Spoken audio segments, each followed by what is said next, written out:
Hello and a very good morning. Thanks for tuning in to News 9 Live. I'm Kabir Naqvi. Joining me here in the studio is my colleague Varghese P. Abraham. And what Varghese and I essentially are up to every day in the morning is to take a look what are the overnight developments, what are the latest headlines across various newspapers, Hindi, English, some regional newspapers. Varghese helps us with certain Malayalam headlines as well. What is the social media buzz with, and what are tabloid headlines and internet headlines telling us? We've got lots to decode and talk about as well, and we want you, the viewers, to really get down in the comment sections below. Help us understand what you want us to talk about. Bring in experts on what do you really want to debate about and discuss about. Get down in the comment sections below and help us understand that. Now, Varghese, I was reading the Indian Express back at home as well, and it's a power-packed day for us.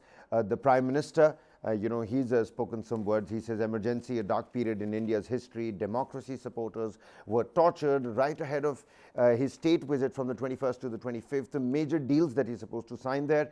On top of that, India has again scripted history in the field of badminton. Satvik Sairaj Rankireddy and Chirag Shetty defeated Malaysia's Aaron Shia and So Woo Yik in the doubles final at the Indonesia Open. Also, killer heat wave as North India swelters under extreme heat wave like conditions. 54 people allegedly dead due to heat wave like conditions in Uttar Pradesh's Balia, and others in Bihar as well. A total of 98 people that have died. Patil and Santosh, Karnataka rumblings, that Twitter spat, both so sarcastic. Those tweets will take you how the BJP government in the center and the Karnataka's Congress government is really at loggerheads. Delhi crime, two Delhi crimes. College student stabbed right outside college in Delhi University, and two sisters, 29 and 30-year-old women, Jyoti and Pinky, that were shot dead over an alleged argument over loans as they were trying to save their brother. So much to talk about, but first and foremost, ladies and gentlemen, Varghese, I think Manipur is a burning issue. That unrest continues. So much happened on that front as well. Chief Minister Biren Singh, he's called on the Mizoram Chief Minister. The Mizoram Chief Ministers backed the Meitei community, I believe. On the other hand, the unrest continues. There are killings that are taking place. Violence is, continues unabated. What are you picking up from the headlines that you're reading? Well, the first thing, of course, rightly pointed out, Biren has asked Mizoram Chief Minister to protect Meiteis, the MLAs, meanwhile, are in New Delhi. So, Hindu has in fact spoken about that only, and this is what the Hindu is saying. Manipur Chief Minister N. Biren Singh called Mizoram Chief Minister Zoram Thanga on Sunday, asking him to take measures to ensure the security of the Meitei community in the neighboring state. Mizoram has a sizable population of Meiteis and Kukis settled in the state, and 10,000 people from the Kuki community displaced in the violence in Manipur have found refuge there as well. So, Mizoram, the Chief Minister of Mizoram had also said that some Kuki areas should be merged with Mizoram, and there was that issue about how certain geographical areas could be merged with Mizoram, and it would bring in the kind of equilibrium that's supposed to, brought in when it comes to tribal calculations. But here, after the the violence had broken out, a lot of people have crossed over the border towards Mizoram and have taken shelter in Mizoram. This includes Meiteis as well as Kukis. So Biren Singh is worried that in case there is any sort of, a revenge campaign that could happen, Meiteis could be targeted in Mizoram, whoever has been settled. And therefore, he has asked for the support on the part of the Chief Minister to ensure that the Meiteis are protected in Mizoram. Meanwhile, Kukis have also settled, settled in the sense that they have crossed the border to find some kind of shelter, rather, in Mizoram. So, this is the issue that we are seeing. But there have been a series of protests as well, Kabir. There has been a women protest where they called for peace. Women participated in a human chain protest in Imphal against the ethnic violence between Meitei and Kuki communities in Manipur. So there is this voice for peace also that's happening. There is that visual of the army personnel also, when he meets up with this group of women at one of the villages. The ladies are chanting that, go back, please go back. They're bowing down, they're touching the floor with their foreheads and saying that please go back, please go back. That's how they're protesting against the army personnel, folding their hands, telling the army people to please go back. And the army also can't do anything. You can hear the army personnel in that particular one video that's doing the rounds on Twitter, where he says that, you know, okay, mother, sorry, mother, going, I'm going back, I'm going back. And he circles his car back. Yeah, you know, this is the ground reality that we are seeing there, where there are voices of peace, but there are people who are stopping from peace from happening on the ground, because that is the kind of emotional flare-up that is there. Of course, rightly so in certain quarters, because they are at angst at what is happening to both the community, because there's so much of violence, and you know, emotional outbursts are going to be there. But the sustained emotional outbursts as leading to violence is something that is of worry. And let me also take you to another protest that happened. Well, we are talking about the peace protest, but then in Imphal, there was another protest that happened, and this was with regard to yesterday when Prime Minister's Man Ki Baat was going, and most of the people shouted over there saying that no Man Ki Baat, yes to Manipur Ki Baat. So people are protesting against the Prime Minister's silence with regard to, or perceived silence with regard to what is happening in Manipur. So that has also come up as an issue in Manipur as now. And of course, meanwhile, I was actually saying that the Mizoram government has also given some kind of assurance. They've said that it bemoans the ongoing violence and has taken certain steps and measures to abate it. They also went on to say that further supportive actions have been taken along with the government of Manipur and the central government to ensure that there is security. So the Mizoram is also taking up these issues quite seriously. The RSS has now intervened. The RSS in a statement, and you know, it's nobody nobody other than Dattatreya Hosable himself, said that there's no place for violence. So the RSS has appealed for Manipur peace. On the other hand, the Congress has come out again saying that, you know, you're, well, too late to the party. We're way beyond just calling out and, you know, giving statements that suggest that there should be peace in Manipur. Well, it's not, when it comes to Manipur, I think a lot of people are just awakening to the intensity of the violence that's happening. It's been, see, the violence happened from May 3rd onwards. And, you know, when we're sitting on the 19th of June today. Yes, we are sitting on 19th of June. So just more than a month, the violence has been going on. And still it's not under control. It's not under control. And that in fact shows from the fact that we have R.K. Ranjan Singh, the Union Minister himself, coming and saying that, you know, law and order situation in the state has failed. It's coming from UN. Take a look at this. This is coming from a Manipur ruling alliance partner, which says that if government is not able to take care of people's safety, it has failed. This is an express interview with Yumnam Joy Kumar, the National People's Party leader. The NPP is an ally of the BJP, not just in Manipur and Meghalaya, but also the NDA at the center. So, I mean, all this is quite worrisome at the moment, and you know, other parties have also joined in. In fact, the AAP has joined in, saying that BJP is expanding its factory of hatred. I mean, AAP is again speaking on political terms on this. So they've in fact hit out on this. They're saying that it charged the party, that is the BJP, with perpetuating strife among Kukis and Meiteis. So this thing. Meanwhile, as you rightly pointed out, Hindus also covered that part, that RSS appeals for peace in strife hit Manipur, as you said. And one more story that is interesting enough related to Manipur. Amid Manipur unrest, spike in trafficking of drugs in Mizoram, the state neighboring Manipur. The unrest in adjoining Manipur appears to have led to a spike in the trafficking of drugs and other contraband items in Mizoram. Both the states have been conduits of drug trade from Myanmar and beyond in Eastern and Southeastern Asia. Traffickers have often used the areas along the More-Zungwan axis in Manipur and the Zogwatar Kolasib axis in Mizoram.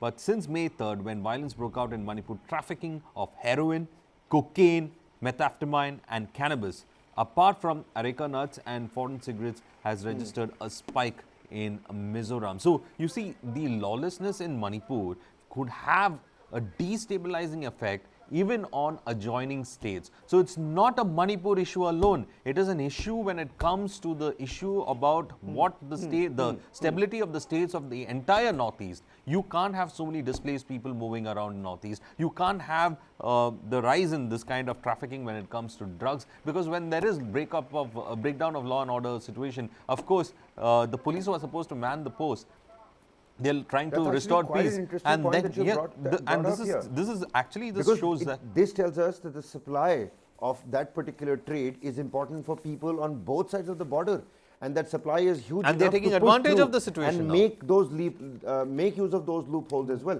If not Manipur, then the neighboring states. They are in fact making, they are taking advantage of the lawlessness that we are seeing in this place. And of course, when the Hindustan Times had, on the same lines, in fact, had spoken about how the situation is in Manipur. We have in fact covered most of it. And the issue over here, everyone and a lot of them are asking is, when can peace come to Manipur? Because when we speak to some of our guests also, when we have later discussions, all of them are saying that, see, this is a geostrategic situation that we are looking at. Look at the larger picture. It is just not a law and order situation. You have to bring law and order back to the state as fast as possible. You're supposed to, in fact, make sure that, when it comes to Manipur, things are restored as fast as possible. Because, as I was saying, if you look at How does one do that? How does one do that? How does one I mean, there is as fast as possible? either two things. Either you become strict with the local government, because here we are talking about polarization in the local bureaucracy itself. And when you come to the police or when you come to the forces on the ground, they are met with a lot of resistance when it comes to the local, situation. Because you see, the local bureaucracy, they'll have to go back to their own communities. The local politicians will have to go back to their communities. And each community will weigh them on how they responded in this crisis. So they are in a bind. So they'll have to look like they are pro whatever community they are. So when they are looking at that level, they are looking at next general elections, whether they can actually make it or not. So that is the level at which they are looking at. But that doesn't mean that you can let this situation go. So shun aside the politics. Probably a president's rule is what we require right now, because there's so much of trust deficit and there is so much of breakdown of the administration in the state. The entire state should be now governed for the next 6 months or whatever period of optimum time when it comes to Manipur. It should be going for a president's rule, so that the forces on the ground, these are battle-hardened men when it comes to the army or the Assam Rifles, or they are there to carry out peace, and they know how to do it. But of course, the kind of challenges they are facing because of the local situation is something that's stopping them from carrying out the kind of work they are supposed to do. So, and plus, the army has been having spats with the local police. This is the level at which that we are in fact looking at. So, I mean, there should be some way to carry on with this. Some of the Meitei BJP MLAs are in the national capital to meet the Prime Minister. How do you think that's going to, affect the Kuki community or, the other dissenting side here? Well, all of them have been, whether even from the Kuki side, there have been BJP MLAs have been trying to meet with the Prime Minister. So now I think the pressure is being built on the Prime Minister to do something immediately. We had the Home Minister in place. You had the Home Minister visiting the camps. But how does the Prime Minister meeting just one side of? It's not one side. He will probably meet the other BJP. Right now, we know that the Meiteis are waiting to meet the Prime Minister. Now, the divisive issue about Biren Singh is what I think most of them will be trying to address at the moment. Biren Singh is also expected to reach the national capital, because right now you have union ministers' houses being burned. Everybody is saying law and order is failing at different levels. So there should be some action on the ground right now, and I think that action should be taken the way it should be taken, because right, as I was saying, you cannot let the state be lawless right now, because there are people who are taking advantage of that situation, because it is in a strategic gateway towards Southeast Asia, and it could have a destabilizing effect on the other northeastern states as well, which shouldn't let what we should, that is not what we should let it happen. Mizoram Chief Minister has backed the Manipur government and the centre amidst growing criticism of the N. Biren Singh-led BJP government's handling of the situation. And I'll tell you what, this particular sentiment is out there in a lot of newspapers, that the administration in the state, the Biren Singh government essentially, has failed to take care of the law and order situation. Says that handling of the situation in Manipur and the rising demands for a separate administration from the Kuki-Zumi communities in the state. Mizoram Chief Minister on Sunday said that he was supportive of the steps taken by the Manipur government and the centre, and that the people of Mizoram are empathetic towards the Meitei community. Well, it's also, a concern about tribal ties that are there on both the more sides. than laying balm on wounds, this just sounds like adding salt to those wounds, Well, to the situation rather. Yeah, so we have to be, in fact, let us in fact wait and watch what the situation could. I don't know, lead to. Varghese. I think people have been waiting and watching for a long time now. It's been quite a long time. We're nearing about 2 months ever since the violence broke out. I mean, this is our state. We can't take care of our own people. Is that what it's come to? And I totally and truly understand that, sitting here from the studio, it's way easier said than done.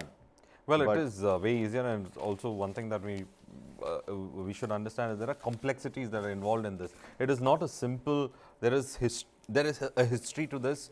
There is historical context to this, and there is ethnic issues that are also dominating when it comes to this. So all these factors are something that has been going on when it comes to Manipur. So it's not an easy solution that we have. No, there is no magic wand for a easy solution in Manipur right now. Or you have to go and take up that one solution that is there, that is to bring it under president's rule, ensure that the armed forces or the paramilitary forces are in charge of the entire security. Wait for, after bringing under the president's rule, create peace committees, let it go for 6 months, suspend the politics of the situation right now. Hasn't that peace committee completely collapsed? Yes, it's a non-starter. The peace committee is completely a non-starter, and we can't do anything about it because, of course, everyone has a reservation when it comes to the peace committee, and everyone has been pointing out to the peace committee as well. So it is going to be very difficult on that issue, because without a peace committee, you can't build bridges. That's as simple as that. Something's got to give. Something's got to give. If we want Manipur to stop burning, something's got to give. We need people to come back onto the negotiation table and really start talking again. Without the peace committee, I don't think there's going to be any forward step in Manipur. Separate administration or not, president's rule or not, the continuing violence in Manipur, how will that be controlled? Will it be controlled or not? These are pressing issues, and we can only hope that good sense prevails. Let's wait and watch. 11 a.m. Varghese is when I believe we have the experts for the detailed discussion on Manipur yet again today, bringing you voices from both the sides since day one, since the 3rd of May, and we're not letting go of Manipur